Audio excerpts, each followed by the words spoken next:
Salam dostlar, yenə xoş gördük. Dərslər davam edir. Deməli, keçən dərsdə Allahın varlığı barədə olan fikirlərə toxunduq. Muhammed Füzulinin kitabda qeyd elədiyi bu fərqli fikirləri izah elədim.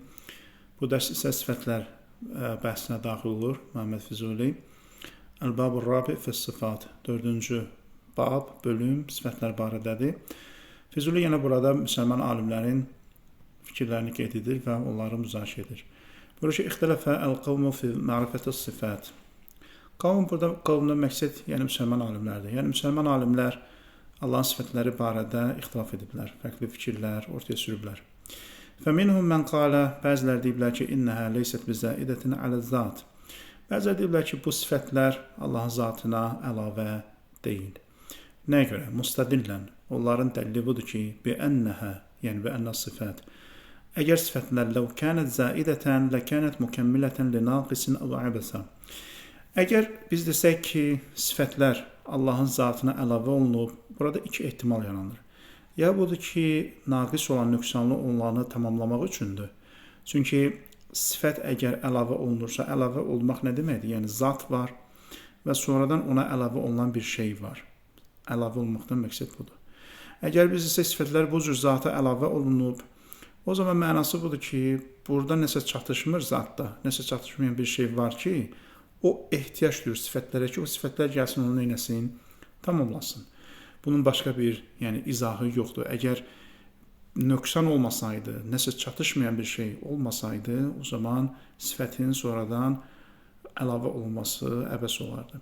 Yəni mənası olardı. Ona görə Füzuli deyir ki, daha doğrusu bu rəyi müdafiə edənlərin argumentini gətirir ki, onlar iddia edirlər ki, sifət zata əlavə oluna bilməz. Çünki əgər əlavə olduğunu desək, iki ehtimal yanılır. Ya mükəmmilətən li-naqisin, ya naqis olan, nöqsanlı olan zatı tamamlamaq üçündür bu.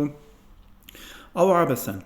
Və ya əbəsdir, faydasızdır. Çünki birinci versiyanı qəbul etməyənlər məcburdur ikinci versiyanı qəbul etsinlər. Birinci versiya nə deyirdi? Birinci versiya deyirdi ki, zatdan isə çatışmır. Sifət gəlir, o çatışmazlığı doldurur. İndi əgər desələr ki, zat mükəmməldir, kamildir, onda heç bir nöqsanlıq yoxdur, onda çatışmayan heç bir cəhət yön yoxdur. Yaxşı, əgər onda hər şey yerindədirsə, çatışmayan heç nə yoxdursa, o zaman sifətin əlavə olunması nəyə görədir? Belə çıxır ki, bu əbəsdir, boşdur, faydasız bir şeydir. Yəni ikisindən biridir. Əgər biz desək, sifətlər zata əlavə olunub, bu ikisindən birini mütləq qəbul etməliyik. Ona görə sifətin zata əlavə olunması nəzəriyyəsi nədir? Məqbul deyil, çünki bu cür problemlərə səbəb olur. Vahum əl-hükəmə vəl-mü'təzilə. Muhammed Füzuli deyir ki, bunlar, yəni sifətin zata əlavə olunmasını qəbul etməyənlər, inkar edənlər filosoflardır və mü'təzilə məzhəbinin nümayəndələridir. Bu birinci rəydir. Və minhum mən qalə, bəzilər nə deyiblər? İnnəhə zəidətun aləz-zat.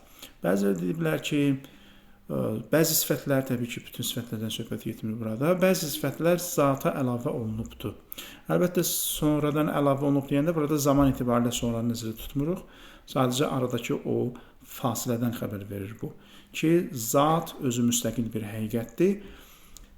Amma bəzi sifətlər, 7 dənə sifət ona nə olub? Əlavə olunub. Mustadillən bunların dəlili nədir? Betəğayuril məfhumlar arasındakı fərqlilik. Məsələn, zatın isimlərinə baxın, bir də o sifətlərə baxın. Məsələn, alim var, elm var. Məsələn, həy var, həyat var. Qadir var, qüdrət var. Görürsünüz, bunlar arasında nə var? Alimlə elm arasında fərq var. Alim bir isimdir, elm isə sifətdir. İnsan, məsələn, müqayisə aparsaq ki, bəziləri insanlar Allah arasında müqayisə apararaq bu nəticəyə çatıblar. Müqayisə aparsaq görür ki, insan alim sifətinə nə vaxt və necə sahib olur? O elm sifəti onun zatına əlavə olunandan sonra. Məsələn, insan təzə dünyaya gələndə o alim deyil. Onun zatında alimlik yoxdur. O elm sifətini kəsb etdikcə, elm qazandıqca alimlik ismi də nə olur? Onda hasil olmuş olur. Deməli, necə ki, insan elm vasitəsilə alimdir.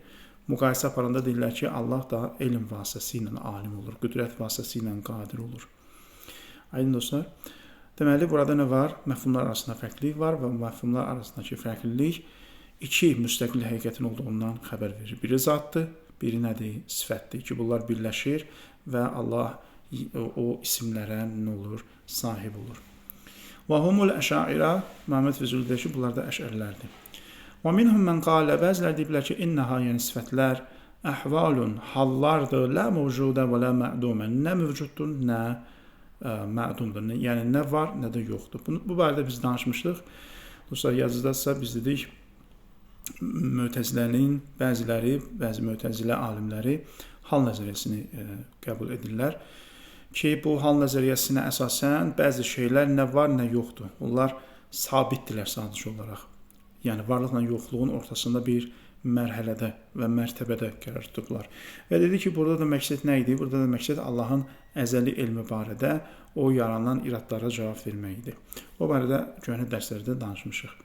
Ona görə Füzuli ona işarə edir ki, bəziləri deyirlər ki, Allahın sifətləri nə varlıqdır, nə yoxluqdur. Vasaid beynəl vücud vəl ədəm. Onlar varlıq və yoxluq arasında bir mərtəbədə qərar tutublar, vasitədirlər. Və hum Əbu Haşim əl-Mu'təzili və əshabuhu. Bu nəzəriyyəni kim qəbul edir? Əbu Haşim əl-Mu'təzili və onun tərəfdarları. Və minhum mən qalə innəhə leysət zətəhu və lə qeyrə zətihi. Bəzilər deyiblər ki, bu sifətlər nə onun zatıdır, nə də zatından kənar bir şeydir. Yəni, bu da gördüyünüz kimi bir ziddiyyətli bir şeydir. Yəni, sifət nə Allahın zatıdır, nə də zatından kənar bir şey deyil. Yəni, üçüncü hal təsəvvür oluna bilərmi? Yəni, bu nəzəriyyəyə əsasən üçüncü bir hal təsəvvür olmalıdır. Çünki sifətlər nə Allahın zatı deyil, nə də zatından kənar deyil. Halbuki bu üçüncü hal, yəni əqlən təsəvvür oluna bilməz. Məsələn, misal gətirir, kəl-vahid fil-aşra, birin ona nisbəti kimi. Mustədillən bi ənəl qeyriyyə təqtəti əz-zatiyyə. Məsələn, birin ona nisbəti necədir? Bir nə onun özü deyil, nə də ondan kənar deyil. Yəni, birlə onun arasında fərq varmı? Bəli, bir on deyil. Amma bir ondan da kənar deyil axı. Niyə? Çünki bir onu meydana gətirən səbəblərdən biridir, hissələrdən biridir. İndi birlə onu müqayisə eləsək, bir onun özü deyil. Amma bir ondan da kənar deyil. Zatı da, zat və sifət arasında münasibəti də bu cür bəziləri izah etməyə çalışıblar ki, sifətlə zat da belədir. Nə sifət zatın özü deyil, çünki zatda təkcə o sifət yoxdur, ondan başqa sifətlər də var. Nə də ondan kənar bir şey deyil. Niyə? Çünki o sifəti götürsək, zatda neyniyər? Bir hissəsi aradan gedər. İndi bu nədir? Bunu necə təsvir etmək lazımdır? Bu təbii ki, yəni doğru yanaşma deyil. Nəyə görə? Çünki sifət nəticədə zatın bir təzahürüdür. Zatın bir təzahürüdür. Bəli, zatın hamısı deyil. Amma zatın nə idi? Təzahürüdür. Zatda olan bir xüsusiyyətdir. Ona görə nə o deyil, nə də ondan kənar deyil. Bunu bu cür təsvir etmək yanlışdır. Niyə? Çünki o deyil demək düz deyil. O deyildir demək, zat deyildir demək düz deyil.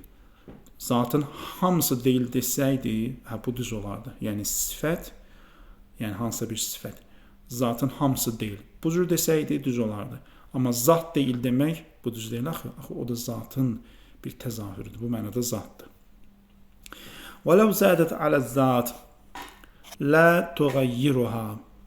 Buyurur ki, hətta yəni bu sifət zata əlavə olunsa belə onu dəyişdirməz.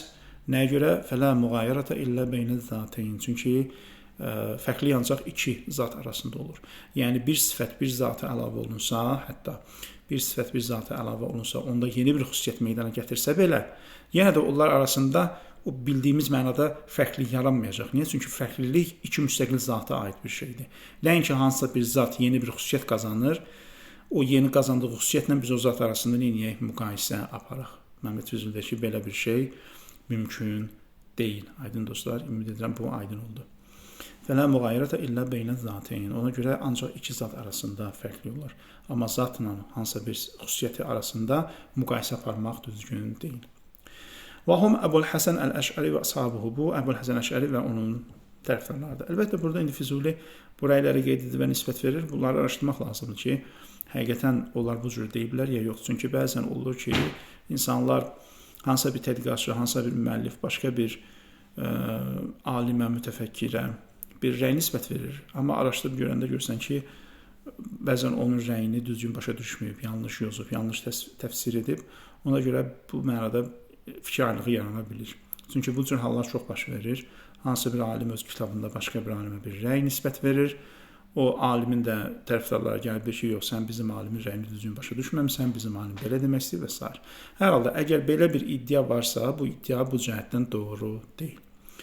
Və minhum men qala hiya tafsilun li icmaliz-zat. Bəziləri deyirlər ki, sifətlər nədir? Mücməl olan, yəni ümumi olan zatın açıqlamasıdır, təfsilatıdır. Aydın dostlar. Bu da vəl-kainat məzahiruha və kainat onun təzahürüdür. Bu əslində gözəl bir yanaşmadır. Bunu Füzuli və humul mutasavvifun, mütəsəvvif, yəni sufilərə nisbət verir. Yəni həqiqətən bu gözəl bir yanaşmadır. Yəni mən deyərdim ki, sifətlər haqqında deyilən ən gözəl yanaşma budur. Tafsilun lizzat. Aydındır, tafsilun li icmaliz-zat. Yəni sifətlər gəlir neyinir? Zatı açır, zatı izah edir, zatdakı o mücməlliyi, o mübhəmliyi neyinir? Aradan aparır. Çünki zat özü etibarilə, dostlar, tanına bilməz. Bu, irfanda məşhur bir rəydir ki, zat özü etibarilə mütləq qeybdir. Biz heç vaxt zatı sırf özü etibarilə tanıya bilmərik. Çünki o mütləq qeybdir. Zatı biz nəyin vasitəsilə tanıyırıq? Sifətlər vasitəsilə. Niyə? Çünki o sifətlər gəlir zatda mövcud olan hər hansı bir xüsusiyyəti üzə çıxarır. Zat bir növ ona görə sifətlərin vasitəsilə aydınlıq qazanır. Əgər sifətlər olmasaydı, insan heç vaxt zatı olduğu kimi dərk edə bilməzdi. Məhz buna görədir ki, sufilər həmişə deyirlər ki, Allahın zatını bu cəhətdən insan ağlı dərk edə bilməz. Çünki zat mütləqdir və mütləq qeybdir. Və biz zatı tanımaq üçün mütləq sifətlər vasitəsilə tanımalıyıq. Çünki sifətlərə baxanda görürük, sifətlər gəlir, hər hansı bir yönə işarət edir, cəhətə işarət edir. Məsələn, Rəhman sifəti müəyyən bir cəhətə işarət edir.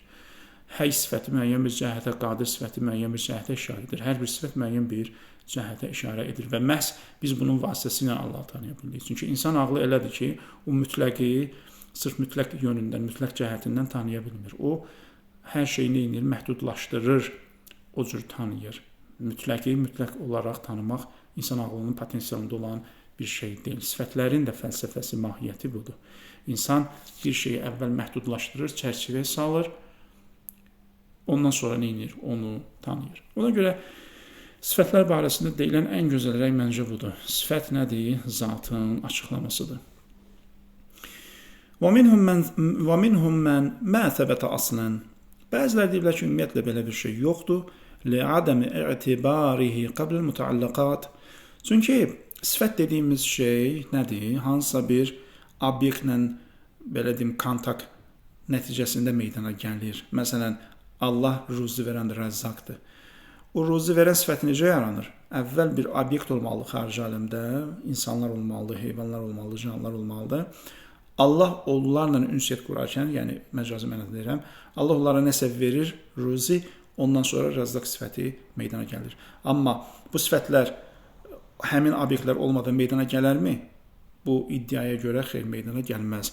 Və nəzərə alsaq ki, bir vaxt Allah var idi və həmin varlıqlar yox idi, deməli həmin vaxt bu sifətlər də yox idi. Deməli bu sifətlərin nəyi yoxdur, kökü yoxdur. Yəni bunu demək istəyir. Və hum əl-Cahiz və Mu'təzilətu Bəğdad. Bunlar kimdir? Cahiz və Bağdadın bəzi Mu'təzilə cəryanına mənsub olan, yəni Mu'təzilənin Bağdad cəryanına mənsub olanlardır. Çünki Mu'təzilə Bağdad Mu'təzilələr var, Bəsrə Mu'təzilələr var və s. bu cür yəni qruplara ayrılırlar. Təbii ki, hərəsinin özünə məxsus müəyyən fərqləndirici xüsusiyyətləri var ona görə. Bu sifətlər barədə ümumi bir izah idi. Sonra Məhəmməd Füzuli sifətləri iki qismə ayırır. Fəs-sifətu imma subutiyyətun. Bəzi sifətlər subuti sifətlərdir. Və tusammə bil əsma'il cüz'iyyə. Buna cüz'i fərdi isimlər deyirlər. Məsələn, indi Məhəmməd Füzuli misal çəkir. Fəminhə ənəhu qadirun. Həmin sifətlərdən biri budur ki, Allah qadirdir. Yasur minhul əf'al bil icab kəmə zə'amə ba'dul hükəma.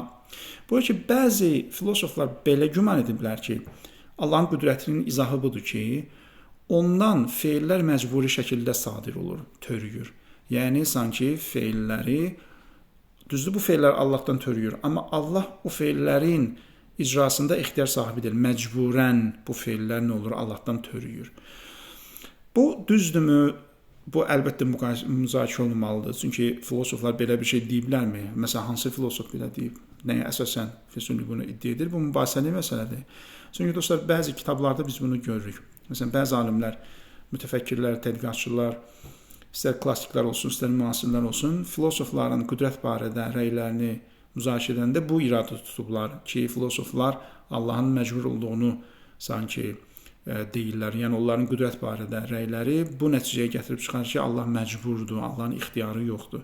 Və bu da nəyə dayanır? Bu məsələnin kökü nəyə dayanır?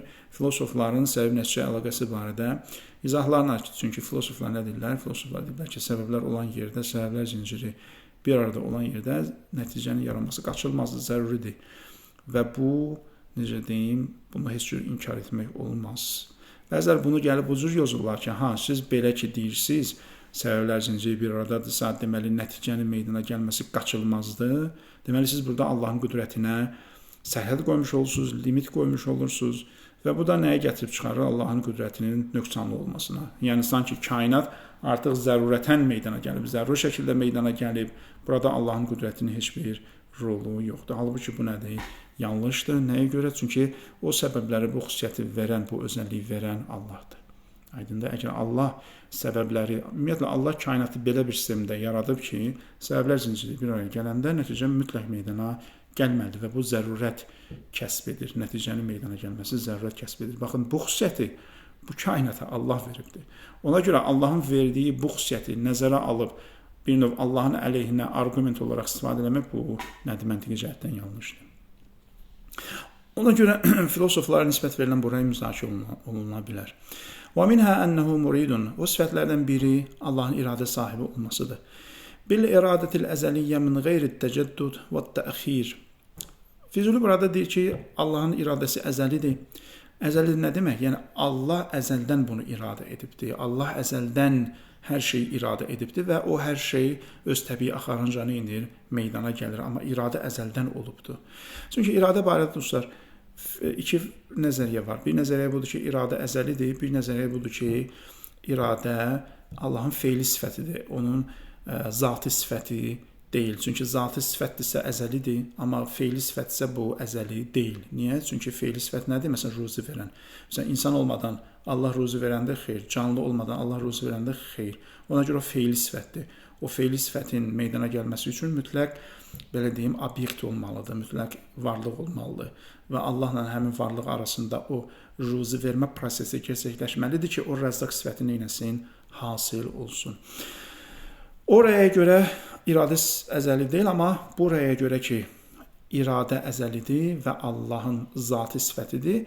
Buraya əsasən də aləm əzəlidir. Niyə? Çünki Allah əzəldən iradə etdiyi üçün əzəldən də nə var? Kainat var, aləm var. Əlbəttə, mən aləm deyəndə buradan maddi aləm nəzərdə tutmuram. Bunu əvvəlki dərslərdə izahını vermişdim. Burada əgər Allahın iradə sifəti zati sifətdirsə, deməli Allah əzəldən iradə edir. Deməli, aləm əzəldən var. Aynı dostlar. Və minhə ənəhu səmi'un və basirun. Həmin sifətlərdən biri budur ki, Allah səmidir, eşidəndir, bəsirdir, görəndir. Bimə'nəl idraklə, bimə'nəl ihsas. Əlbəttə, Allahın eşitməsi və görməsi bu idrakin olmasıdır. Yəni, Allah biləndir. Səmi və bəsir həqiqətdə Allahın elm sifətinə qayıdır. Lə bimə'nəl ihsas. Bu bizdəki kimi hiss üzvləri ilə qavranılan şeylər deyil. Nəyə görə? Çünki Allah cisim deyil ki, onun hiss üzvləri olsun və Allah bu şeyləri hiss üzvləri vasitəsilə dərk eləsin. Və minhə ənəhu hayyun. Allahın sifətlərindən biri budur ki, Allah nədir? Həydir, diridir. Ləənnəl əf'alə lə təsuru illə minəl hayy. Çünki feil ancaq diri olandan törəyər. Yəni Allahın diri olmasının ən böyük əlaməti kainatın varlığıdır, aləmin varlığıdır. Cansız bir şeydən nəsə törəyərmi? Xeyr. Çünki cansız bir şeyin nə iradəsi var, nə idraki var, nə elmi var, heç nə yoxdur.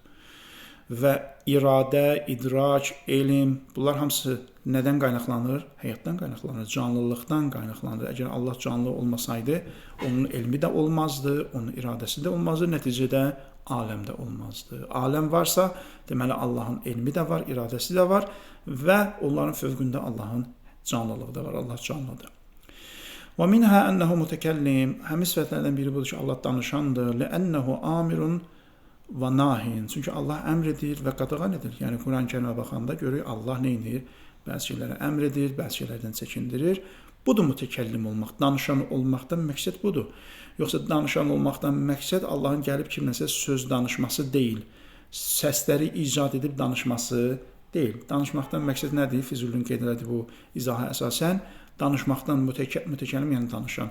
Danışandan məqsəd, Allahın danışan olmasından məqsəd Allahın nəyisə əmr etməsi, nəyisə əmr etməsi, nədənsə çəkindirməsidir. ومنها أنه واحد لأن الإثنانية تقتضي الفساد بالتمانع. Bu şey Allahın sifətlərindən biri budur ki, Allah vahiddir, təkdir. Niyə? Çünki ikilik nəyə səbəb olur? Fəsada səbəb olur. Fəsad, dağınıqlığa səbəb olur. Bit-təmanu. Burada təmənudan məqsəd nədir dostlar? Təmənudan məqsəd həmin məşhur təmənu dəlilidir. Deməli, Ənbiya surəsində belə bir ayə var ki, "Ləv kânət fîhimə əlihətun illallah ləfəsədətə." Əgər yerdə və göylərdə Allahdan başqa ikinci bir ilah olsaydı, yer və göy məhv olardı. Fəsad meydana gələrdi, dağılardı. Buna təmənu dəlil ediblər. Nəyə görə? Çünki belə bir fərz ortaya qoyublar ki, əgər iki tanrı olsaydı, iki ilah olsaydı, bu iki ilahdan biri bir şey istəyir, o biri onun əksini istəyir. Biri deyir ki, məsələn, kainat yaransın, biri deyir kainat yaranmasın. İndi burada ehtimallar meydana gəlir. Bir ehtimal budur ki, ikisinin də istəyi ortaya keçsin, həyata keçsin. İkisinin istəyi həyata keçə bilməz. Niyə? Ziddiyyət yaranır. Çünki həm yaransın, həm yox olsun, bu mümkün deyil. Deməli, bu ehtimal getdi. İkinci ehtimal budur ki, heç birinin istəyi həyata keçməsin. Məlumdur ki, heç biri də tanrı deyil. Çünki nə birincinin istəyi həyata keçdi, nə o birisinin, ikincinin istəyi həyata keçdi. Heç biri də tanrı deyil, ikisi də aciz imiş. Aciz olan varlıq Allah ola bilməz. İkinci ehtimal da getdi. Üçüncü ehtimal budur ki, birinin istəyi həyata keçsin, o birisinin istəyi həyata keçməsin. Burada artıq nə nəticə meydana gəlir? Burada bu nəticə meydana gəlir ki, istəyi həyata keçən sən demə Allah imiş, tanrı imiş, ilah imiş. O istəyi ki, həyata keçmədi, sən demə o aciz imiş. Deməli, o tanrı deyilmiş. Və bu argumentə əsasən deyiblər ki, nədir? Allah ancaq bir ola bilər. Tanrı, yaradan ancaq bir ola bilər. Təmənu buradan gəlir. Təmənu fe'ləndir. Yəni, istəklərin bir-birindən ziddiyyət təşkil etməsi. Əlbəttə, bu argument dostlar, müzakirə ola bilər. Nəyə görə? Çünki bu argumentin əsas özəyi, kökü nə üzərində qurulub? İki tanrının bir-birindən ixtilaf etməsi, istəklərinin bir-birinə ziddiyyət təşkil etməsi üzərinə qurulubdur. Amma kimsə gəlib deyə bilər ki, iki tanrı əgər varsa, niyə biz ziddiyyəti təsəvvür edirik, ixtilafı təsəvvür edirik? Ola bilsin, iki tanrı ikisi də eyni şey istəsinlər. Niyə biri yaranışı istəsin, biri yoxluğu istəsin? İkisi də yaranışı istəsin. İkisi də bir-birinə kömək eləsin. Necə ki, biz peyğəmbərlər haqqında deyirik ki, iki peyğəmbər heç vaxt ixtilaf etməz, fikir ayrılığına düşməz. Nəyə görə? Çünki ikisi də Allahdan eyni, yəni səpkidə mesaj alır. Allahdan səpki. Məsələn, iki imam ixtilaf edə bilərmi? Şey əqidəsinə görə bu qeyri-mümkündür. Yəni bunu kimsə desə ki, iki imam fikir ayrılığına düşdü, o insanı dindən çıxardarlar. Yəni necə ola bilər iki imam fikir ayrılığına düşsün? Mümkün deyil. İki imam fikir ayrılığına düşmürsə, iki Allah niyə fikir ayrılığına düşsün? Məsələn, kimsə deyə bilər ki, axı bu fərzdir. Baxın, kimsə deyə bilər ki, axı bu fərzdir, fərz. Olsun fərz, amma bu fərz reallıqla uyğun gəlmir. Yəni siz iki imam barədə eyni sözü deyə bilərsinizmi ki, fərz edə ki, iki imam ziddiyyət təşkil, bir-birindən zid nəticəyə gəldilər. Fərz edə ki, iki imam iki bir-birinə zid şeyi istədilər. Hansı imam sözü məsələn həyata keçiriləcək? Belə bir şey fərz edə bilərik? Yox, deyirlər ki, axı bu fərzin reallıqla əlaqəsi yoxdur, çünki ikisi də məsumdur, ikisi də heç vaxt bir-birinə zid bir şey istəməz. Və buna əsasən deyək ki, hansının istəyi həyata keçirsə o imamdır, istəyi həyata keçirməyən imam deyil. Yəni belə bir şey deyə bilərik, fərz olaraq belə xeyr deyə bilmərik. O zaman imam barədə deyə bilmirsə, bəşər barədə, məhdud varlıq barədə bunu deyə bilmirsə, Allah barədə niyə belə bir fərz irəli sürək? Ona görə mənim şəxsi qənaətim budur ki, ayəyə bu cür səpkidə izah gətirib belə bir nəticə çıxarmaq bu yanlışdır. Amma mən alternativ olaraq nə deyirəm? Alternativ olaraq bunu deyirəm ki, ümumiyyətlə ikilik iki tanrının varlığı təsəvvür ola bilməz. Bu ümumiyyətlə tanrı, Allah, ilah belə deyim termini ilə, təsəvvürü ilə uyğunluq təşkil etmir. Çünki biz ilah deyəndə, Allah deyəndə mütləq varlığı nəzərdə tuturuq. Hər cəhətdən mütləq olmalıdır. İkilik isə məhdudiyyət gətirir. Çünki ikilik olan yerdə fərqli olmalıdır. Biri ən azından məkan baxımından, ən azından zaman baxımından, ən azından nəsə baxımından. İndi deyə bilərsiniz ki, Allah məkandan, zamandan uzaqdır, olsun. Zamanı, məkanı çıxdıq. Amma ikilik varsa, birini digərindən fərqləndirən bir şey var. Nəsə var ki, birini digərindən fərqləndirir, düzdür? Fərqləndirən bir şey olmasa, ikilik ola bilməz. Aha, ikilik varsa, birini digərindən fərqləndirən bir şey var, deməli, birində olan şey o birisində yoxdur. yoxluq da nədir? Nöqsandır. Birində var, o birisində yoxdur. Deməli nə var? Nöqsan var. Ona görə ikilik ümumiyyətlə təsəvvür oluna bilməz. İki Allahın varlığı əqli cəhətdən, rasional cəhətdən qeyri-mümkündür təsəvvür olunsun.